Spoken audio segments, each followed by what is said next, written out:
Depuis 3 ans, je documente les actions de citoyens qui décident de porter secours aux personnes exilées. Ce travail, disponible gratuitement, n'existe pas sans votre soutien. Rendez-vous sur Patreon.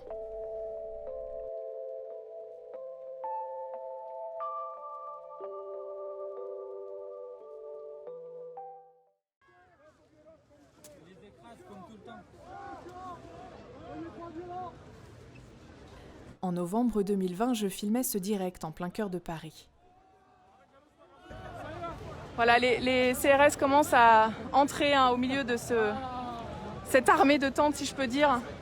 Près de 250 tentes, je le rappelle. On est place de la République où une action coup de poing est en train d'avoir lieu.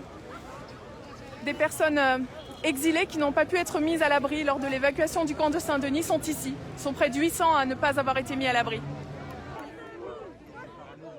Au milieu de ces exilés afghans, je rencontre Reza Jafari.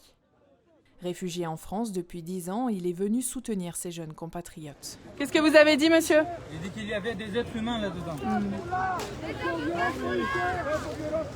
Je les écrase comme tout le temps.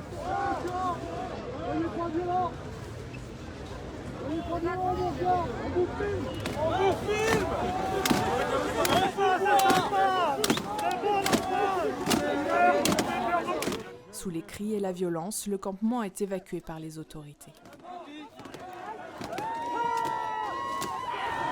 Regarde, il rigole, ça le fait rire.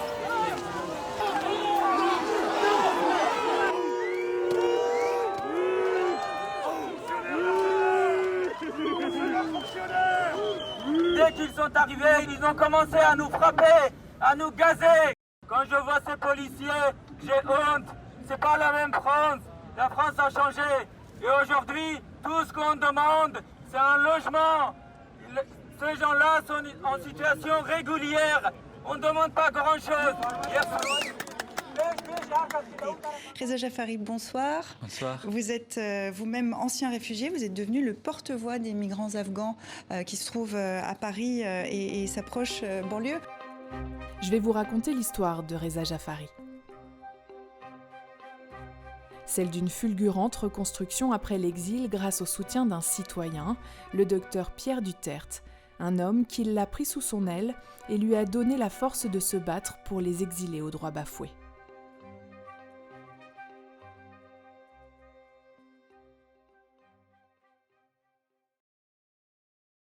Reza arrive en France à 14 ans. Comme des milliers de mineurs étrangers pris en charge par l'aide sociale à l'enfance, il est placé seul dans un hôtel parisien.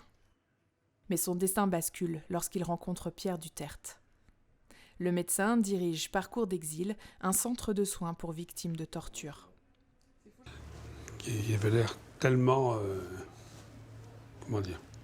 fragile, j'avais l'impression. Puis il rentrait dans mon bureau, une espèce de tornade qui ronchonnait, qui n'était pas content, il n'y a pas d'interprète, je n'ai pas besoin, je m'en vais. Je dis, écoute, fais comme tu veux, tu peux partir, mais si tu veux revenir, tu seras toujours bienvenu. J'ai le souvenir de voir quelqu'un de très, très, très en colère. Aujourd'hui, c'est mon père, c'était docteur Duterte. Tout de suite, j'étais choqué parce qu'il n'y avait pas de traducteur. Et moi, ça faisait quelques mois que j'étais en France. Il me dit, t'inquiète pas, on va se comprendre, il n'y a pas de problème. Je dis, non, moi, sans traducteur, j'accepte pas. Non, il me faut un traducteur. Et il m'a pris les mains, il me dit, t'inquiète pas. C'était trop pour moi, c'était trop gentil et je me suis dit, c'est bizarre parce que, vous savez, en route, on devient très méfiant. J'ai 14 ans, j'étais en Turquie, j'étais en Grèce, j'ai dû me débrouiller, j'ai pris des coups de couteau un peu partout. Et j'ai dû me battre pour survivre. Du coup, ça m'a rendu très très méfiant. Et en sortant en plus, j'avais un t-shirt avec plein de têtes de mort et des bagues aussi, des têtes de mort, parce qu'il fallait que je ressemble à quelqu'un, à une personne dangereuse. Qu'il ne faut pas, du coup, l'embêter. J'étais petit, mais j'étais obligé de me montrer Non, moi, il ne faut pas m'embêter. Il me dit pourquoi, il me demande, il y a les têtes de mort et tout ça. Je dis, la mort, c'est très proche pour moi parce que il y a quelques années, j'ai vécu un tremblement de terre où j'ai failli mourir, en route j'ai failli mourir. Il y a eu tellement de bagarres, il y a eu tellement d'histoires dans ma vie et que moi, j'ai pas peur de mourir. Je fais toujours très attention à ce que les gens mettent comme t-shirt, comme vêtements, comme machin. Et j'ai eu une quantité dans tous ces jeunes qui venaient des têtes de mort, tous. Alors on me dit c'est style, mais moi j'essaie d'être style comme je peux, et j'ai jamais mis tête de mort, si vous voulez. Il y avait vraiment... On sentait qu'il y avait quelque chose. Bon, très honnêtement, moi, j'ai quand même reçu des milliers de mineurs de l'étranger qui tous me bouleversent, mais j'ai jamais eu ça comme avec Reza, que je ne peux pas non plus expliquer, si vous voulez. Mais c'est, moi, de voir ces enfants qui n'ont plus d'espoir, plus d'avenir, pas de confiance, qui sont en colère et qui n'ont rien, moi, ça me désespère, si vous voulez. Alors, c'est pas que ça me désespère, je pleure pas, c'est pas ça, mais ça me rend tellement triste. Et je vais vraiment vous dire comme Reza, moi, j'en ai reçu 7000 et quelques patients. Et il n'y a que Reza pour qui ça a été comme ça. Et ça a été très très vite aussi. Moi, au bout de deux, trois séances, entre guillemets, moi je peux pas, j'arrive pas à travailler. Pourtant rompu à l'exercice de l'écoute, Pierre Duterte a un déclic qui le pousse à s'engager personnellement en faveur du jeune homme. Le médecin finance ses études. Il prend peu à peu la place d'un père pour cet orphelin qui a perdu ses parents dans un tremblement de terre en Iran. Régénéré par cet accueil, Reza décide de consacrer sa vie aux exilés qui n'ont pas eu cette chance. Il crée l'association Enfants d'Afghanistan et d'ailleurs, obtient la nationalité française, puis il ouvre une école et un centre de soins psychiques à Kaboul.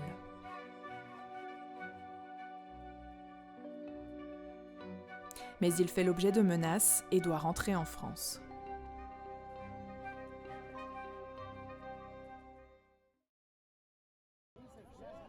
Lorsqu'il est malmené en plein Paris avec ses compatriotes lors de la nuit de violence de la place de la République, il devient leur porte-voix.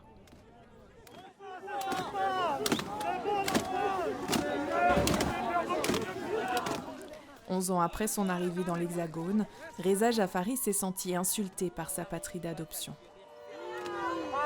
La France a changé et aujourd'hui, tout ce qu'on demande, c'est un logement. Ces gens-là sont en situation régulière. On ne demande pas grand-chose. À chaque fois qu'ils s'installaient quelque part, les policiers arrivaient, ils les gazaient, ils les frappaient, ils gazaient même les couvertures pour pas qu'ils puissent se servir. Le gouvernement les poussait tout le temps en dehors de Paris pour les rendre invisibles. Et le préfet avait dit plus de campements, plus de tentes dans Paris. Si plus de tentes, plus de campements, plus de couverture et tout ça, qu'est-ce qu'ils vont mourir, ces gens-là. On voulait juste s'exprimer de cette manière, de les rendre visibles, mais malheureusement, ça s'est très mal terminé. D'autant plus quand c'est des gens qui ont été victimes de guerre, de torture, de maltraitance policière, d'arriver ici et de se dire c'est pareil, qu'est-ce qui vous reste comme espoir? On vous dit de le remanifester, et subitement la police se jette sur vous, vous tape. Vous voulez vous asseoir là, on vous pousse ailleurs. Bon, je pense très honnêtement que ces événements de la fin de l'année, c'était quand même très particulier. Mais moi, depuis que je travaille, j'entends des démantèlements. Moi, j'ai été voir plusieurs fois la jungle à Calais. Donc, tout ça, il y a des démantèlements. Parce que j'ai eu l'impression, mais ce n'est que vu de mon balcon, si vous voulez, que la violence est beaucoup plus, se libère beaucoup plus, si vous voulez. Moi, depuis 27 ans, je vois toutes ces structures de l'accueil en France se déliter tout doucement. Moi, il y a une époque, quand j'ai commencé, il y a plus de 25 ans, les gens faisaient une demande d'asile en préfecture. 3 jours après, ils avaient un récépissé et on leur proposait un hébergement. Et on leur disait, vous préférez la mer ou la montagne? Donc ils allaient à Dole ou à Nantes, mais il y avait le choix. Tout ça, c'est loin, loin derrière, ça paraît des mirages. Heureusement que les éducateurs, quand je suis arrivé, étaient là. Heureusement que mon père était là. Heureusement qu'ils m'ont aidé, ils m'ont pris par la main. Parce que sinon, moi, je ne sais pas du tout où je serais aujourd'hui.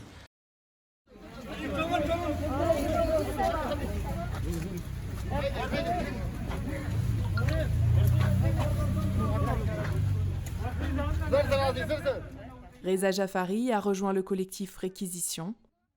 Leurs actions coup de poing, comme l'occupation de cette école vide parisienne, forcent les municipalités et les préfectures à mettre les demandeurs d'asile à l'abri.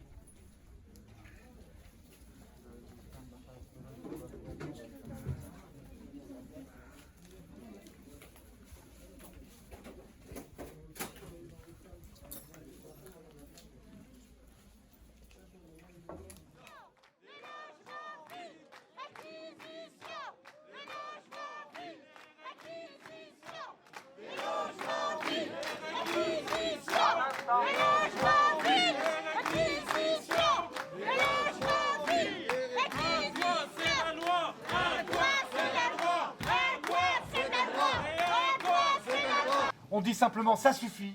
On va s'organiser avec ce groupe réquisition au niveau national de rendre visibles ces invisibles. Les mises à la rue, les mises à l'abri, les mises à la rue, c'est fini. Nous allons documenter et visibiliser au fur et à mesure des remises à la rue toutes ces populations. Une mise à l'abri, c'est aussi de les protéger.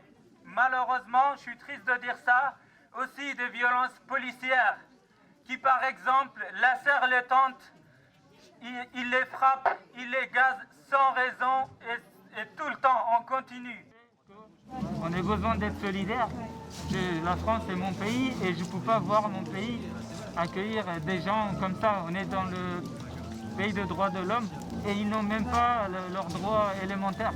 Et du coup, je me sens obligé de faire ça. Voilà. I sleeping outside under the bridge, but my feeling is so sad. I have too much I have too much pain in my heart because it's difficult to live outside. I want to study. I want to be good, like journalist, TV. I don't know, but I want to study. I'm go university, good life. Children have a life, have a good life.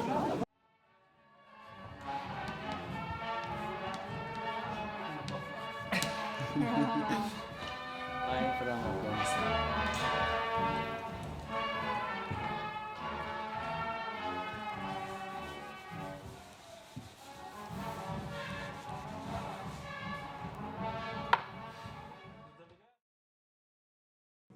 Oui, accueillir dignement est possible. C'est un droit et c'est un devoir, mais aussi c'est un impératif pour une société qui se veut libre, solidaire, en paix, tant avec les autres qu'avec elle-même. À nous, à vous, de construire des solutions, elles sont là. Écoutons ceux qui agissent au quotidien avec humanité pour ces valeurs. Ouvrons les yeux et n'oublions pas qu'un bon accueil et un accompagnement bienveillant sont les bases d'une intégration réussie qui évitera d'entretenir tristesse, colère, refus et permettra aux réfugiés un retour et une vie sereine. Merci beaucoup.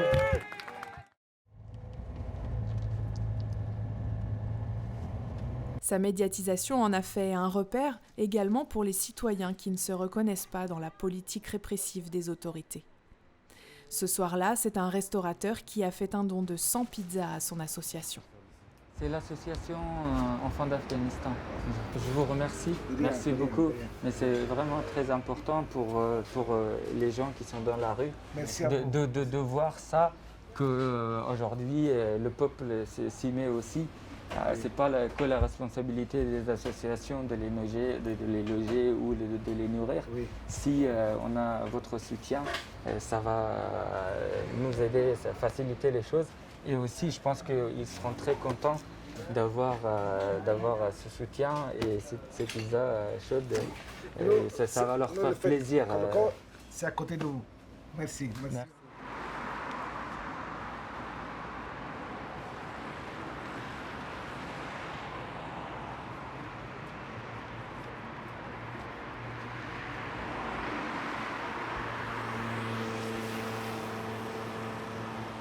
Aujourd'hui, si on fait ça, il y a une raison. Si je défends ces gens-là, il y a une raison. J'étais sur place, j'ai travaillé en Afghanistan. Je sais ce que c'est la guerre. Je sais pourquoi ils ont fui ce pays. Et je sais pourquoi ils se battent aujourd'hui pour rester ici et obtenir finalement une carte de séjour, un permis de pouvoir rester dans un pays qui est à peu près, qui n'est pas en guerre. J'avais un ami d'enfance. Quand je suis reparti à Kaboul, je l'ai rencontré. Parfois, le vendredi, c'est le jour férié en Afghanistan, je lui disais « Viens avec moi, on va sortir ». Il m'a dit « Non Reza, je dois faire mes études. Il faut que je serve le pays. Il faut finir mes études et trouver un bon travail pour servir le pays. Non, non, j'ai pas le temps, je peux pas. » Il n'a pas profité de sa jeunesse, même pas un jour. Même pas un jour. Il a travaillé tout le temps, tout le temps, tout le temps. Il a travaillé dur. Et il a obtenu un travail juste après avoir fini ses études. Dans la chaîne Tolo News, c'est une chaîne afghane. Et juste quelques jours après l'attentat devant l'ambassade de l'Allemagne il y a quelques années, il est mort. C'est ça l'esprit d'un jeune homme afghan. Ils veulent reconstruire le pays. Mais malheureusement, c'est très très compliqué, c'est la guerre là-bas. Tous les jours, je pense à lui, tous les jours. À chaque fois que j'ai des moments difficiles, je me dis, mon travail sert à quelque chose. Parce que mes amis sont morts pour ça, pour ramener la paix en Afghanistan. Et mon combat va continuer. Merci.